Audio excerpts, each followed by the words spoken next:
Ni utaratibu wa kila mwaka waumini wa kanisa la Mashahidi wa Yehova kukutana na kukumbushana misingi ya imani na changamoto katika dunia ya utandawazi. Mratibu wa mikutano hiyo kanda ya Ziwa, Joel Palmer, anaeleza malengo ya mikutano hii huku akibainisha wajibu wa viongozi kuendelea kuwalea waumini kwa misingi ya neno la Mungu. Kila mwaka katika majira kama haya ya mwezi wa 8 kwa eneo letu hili la Mwanza tunakuwa na kusanyiko la Mashahidi wa Yehova. Hili ni moja kati ya makusanyiko zaidi ya 30 ambayo yanafanyika kwa Tanzania nzima. Na kusanyiko la mwaka huu lina kichwa furaha ya milele. Kwa nini tunazungumzia furaha ya milele? Kwa sababu maisha ambayo tunaishi kwa wakati huu, wakati mwingine tunapata wasiwasi, tunapata msongo wa mawazo kutokana na hali mbalimbali ambazo tunakabiliana katika maisha yetu. Kwa hiyo kupitia kusanyiko hili tunakutanika kwa ajili ya kuweza kupata kanuni za Biblia, kufundishwa pamoja na kanuni hizo za Biblia zinazotusaidia kuweza kukabiliana na changamoto ambazo tunazikabili.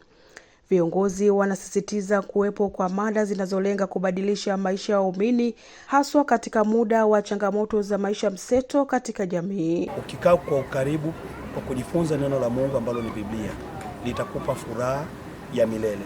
Na hasa zaidi ukiwa mume unaweza kuwa na furaha pia na ndoa yako, kwa sababu leo tunaona mmomonyoko mkubwa katika ndoa.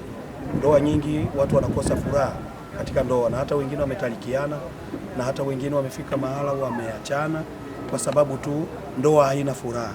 Lakini ukijifunza neno la Mungu Biblia, bado ndoa inaweza ikawa na furaha. Kupitia kusanyiko hili, mojawapo ya jambo ambalo linazungumziwa ni kuweza kufanya kazi. Kwa hiyo tunapofanya kazi tunaweza kujipatia kipato ambacho kinatusaidia kuweza kuendeleza maisha yetu. Kwa hiyo programu hii inatusaidia kwamba tunapofanya kazi bila shaka tutaweza kupata kipato ambacho wakati mwingine kitaweza kutusababishia kuwa na furaha katika maisha yetu. Baadhi ya waumini wanaeleza juu ya yale wanayotarajia kujifunza kwa muda utakaokuwepo hapa.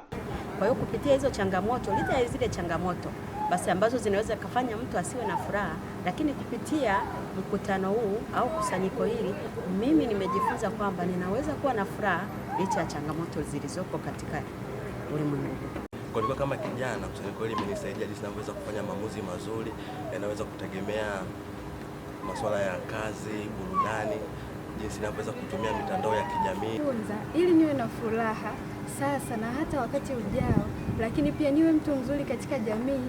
Ninapaswa kufanya maamuzi mazuri inapohusu maadili hata inapohusu marafiki, ninapaswa kuchagua marafiki wazuri ili nisije nikafanya maamuzi mabaya ambayo baadaye nitajutia. Mkutano huu ni miongoni mwa mikutano 30 inayofanyika Tanzania, ikiwa na kauli mbiu ya furaha ya milele, ikitumika kama jukwaa la kufundisha masuala ya kiroho na stadi za maisha kwa waumini wa kanisa hili.